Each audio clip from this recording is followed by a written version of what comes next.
September 25, 2006, Dallas, Texas, 9:47 p.m.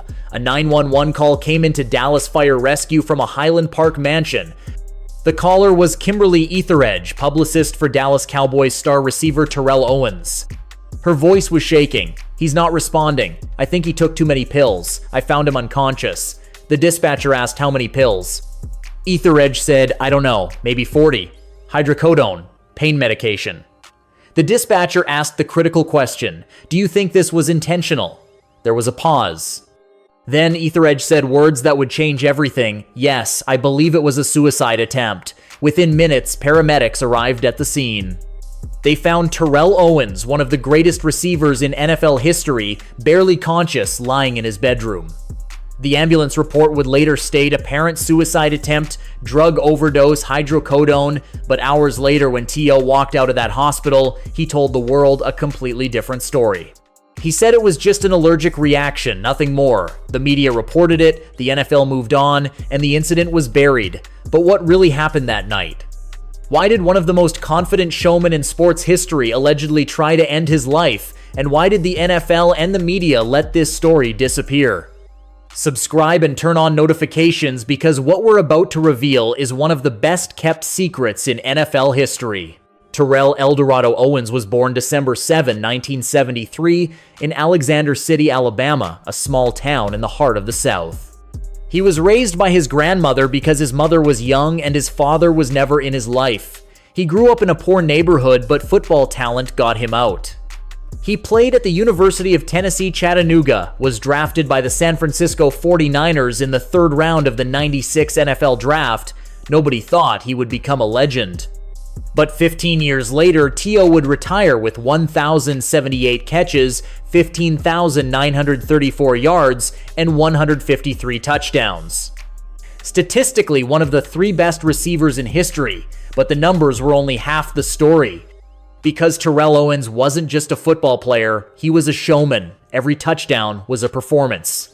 In 2000, when playing against Dallas, he scored 2 touchdowns, and after each one, he ran to the Cowboys' sacred star logo at midfield and celebrated on it. The second time Cowboys player George Teague hit him, a fight broke out, the stadium erupted. That moment defined T.O.'s image. Talented but uncontrollable, great but attention-seeking, spectacular but controversial. The media loved him because there was always a story. Fans loved him because he made the game watchable. But teammates and coaches? They were conflicted because T.O. always wanted to be the center of attention, and if the ball didn't come to him, there would be problems. He played 9 years in San Francisco, but when he became a free agent in 2004, the Philadelphia Eagles signed him. The first year was magnificent. In the 2004 season, the Eagles went to Super Bowl 39 and T.O. played through injury, caught 9 passes for 97 yards. He was a hero. But 1 year later, he destroyed that same team from within.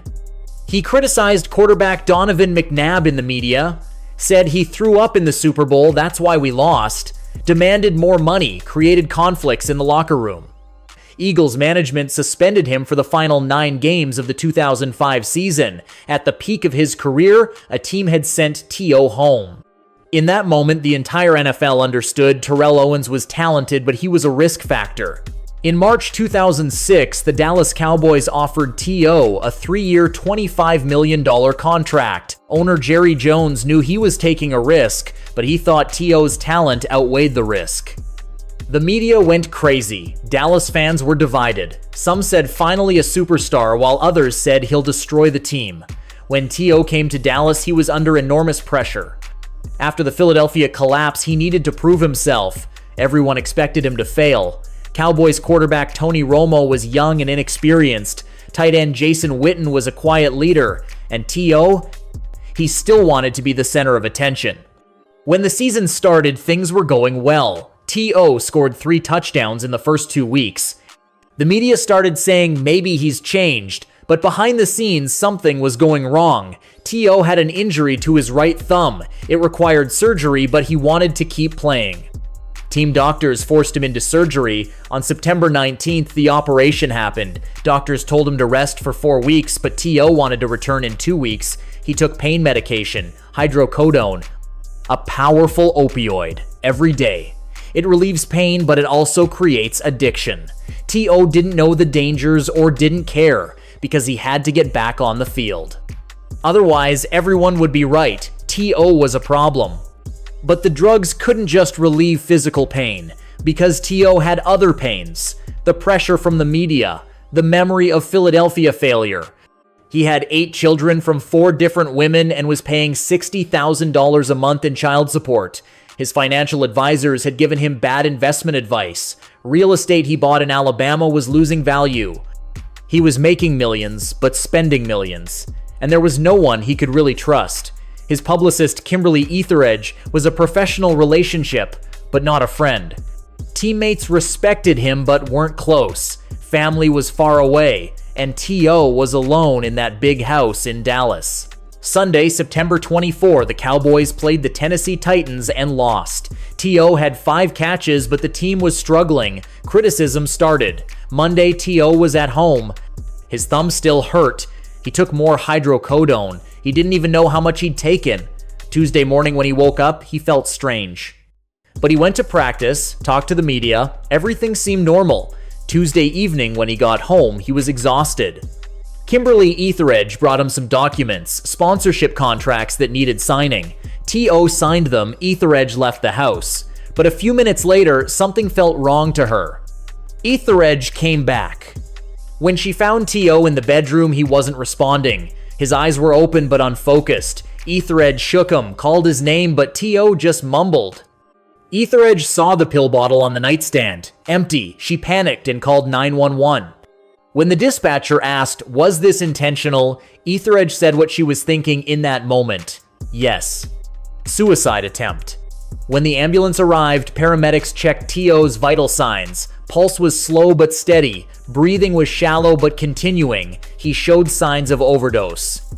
They put him on a stretcher and took him to Baylor University Medical Center. The ambulance report was clear: apparent suicide attempt by prescription pain medication overdose. But at the hospital, something changed. When T.O. regained consciousness, doctors asked him what happened. T.O.'s answer was firm: nothing happened, just an allergic reaction, not a suicide attempt. The doctors were skeptical, but T.O. insisted. Etheredge also changed her story. Maybe I misunderstood. Maybe he didn't take that many pills. Maybe I panicked. Dallas police filed a report, but didn't open an investigation. Because T.O. was famous, he was a Cowboys player, and nobody wanted a scandal. A few hours later, T.O. was discharged from the hospital, and the next day he held a press conference. The morning of September 26, T.O. stood in front of microphones at the Cowboys facilities in Valley Ranch. There was slight fatigue on his face, but his voice was strong. "I'm not depressed. I did not try to harm myself. This is completely a misunderstanding. I took pain medication and had an allergic reaction. When it mixed with a supplement, it had a bad effect. That's all. I'm fine. My spirits are high. I'm ready to play." Reporters asked questions. But the ambulance report says suicide attempt? T.O.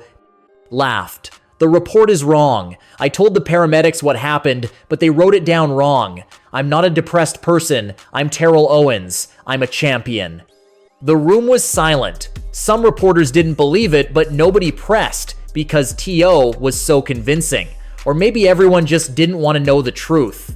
Cowboys coach Bill Parcells made a brief statement. "Terrell is recovering. He might be able to play Sunday. We're just focused on football." Jerry Jones made no comment. The NFL made no statement. And the media? It was headlines for the first few days, but then it was forgotten because T.O.'s story was accepted. Allergic reaction, misunderstanding. Nothing. Sunday, T.O. would be on the field, and this story would be left behind. But the truth wasn't that simple, because the ambulance report wasn't lying. Kimberly Etheredge's initial statement wasn't a lie, and what T.O. actually experienced that night wasn't just an allergic reaction.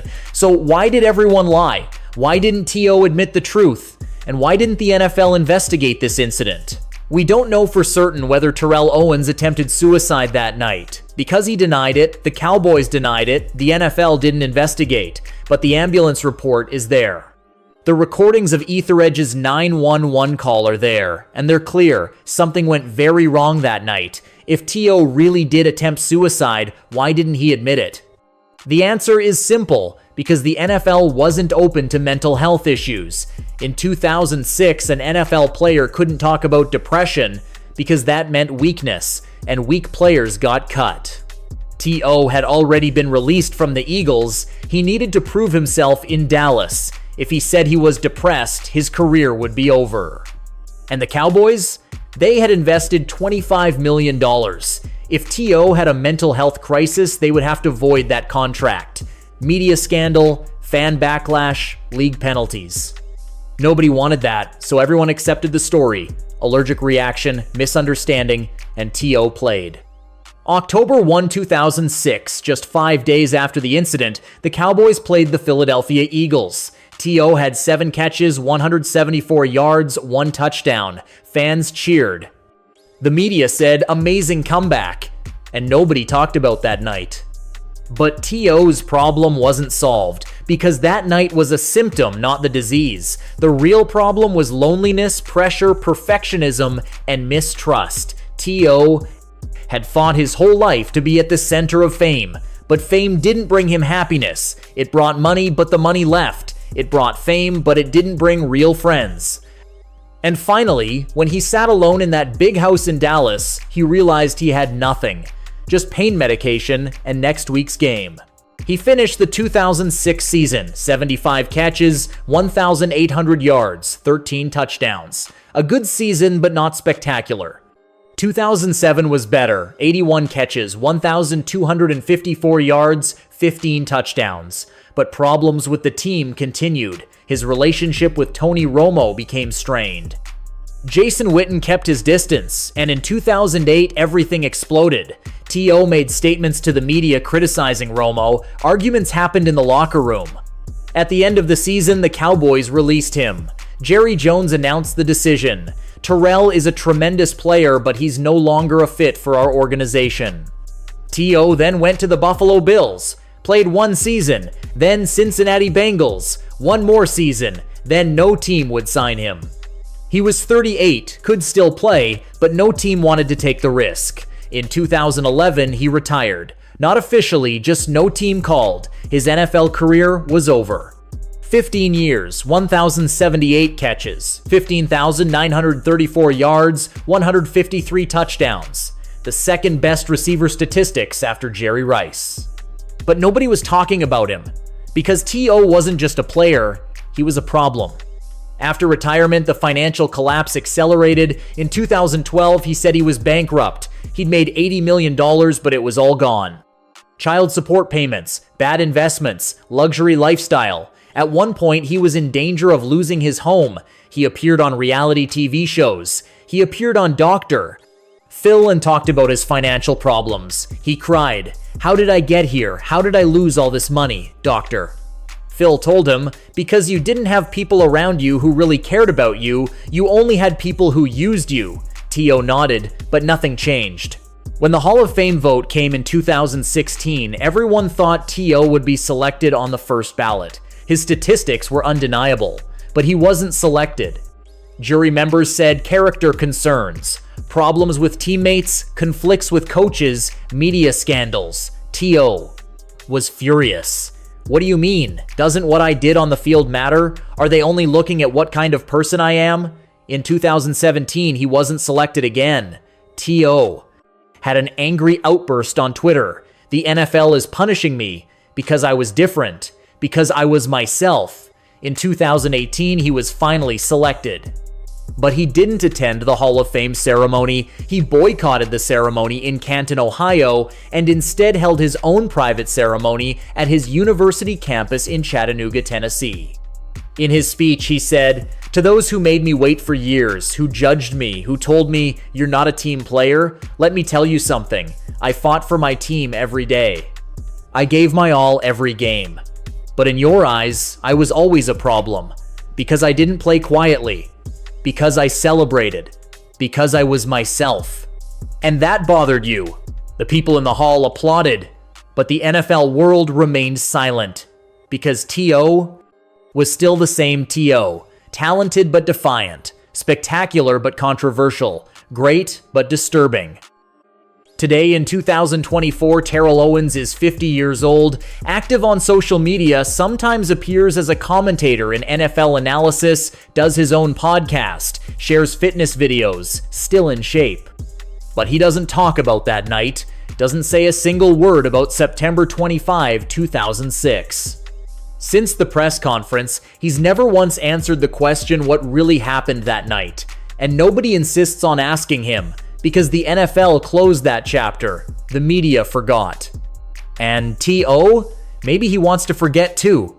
But the ambulance report is still there. Kimberly Etheredge's 911 call is in the records. I believe it was a suicide attempt. Those words don't go away. And if that night really was a suicide attempt, this isn't just T.O.'s failure, it's the entire NFL's failure, because a player thought about choosing death instead of asking for help. And the system told him, be quiet, play, look strong, and that's what he did, but at what cost? Terrell Owens caught 1,078 passes during his career, but nobody ever let him catch the words, help me. He ran 15,934 yards, but couldn't take a single step toward mental health. He scored 153 touchdowns, but couldn't win a single victory against his own inner darkness. And today, there's a bust of him in the Hall of Fame, but that bust doesn't show the pain from September 2006. It only shows the face of a smiling, confident, perfect athlete. And maybe that's the biggest lie. Terrell Owens will be remembered as one of the best receivers in NFL history. His statistics are undeniable. His in-game moments are unforgettable. But that night, the night of September 25, 2006, that was forgotten, buried, denied. And maybe for T.O., that was for the best.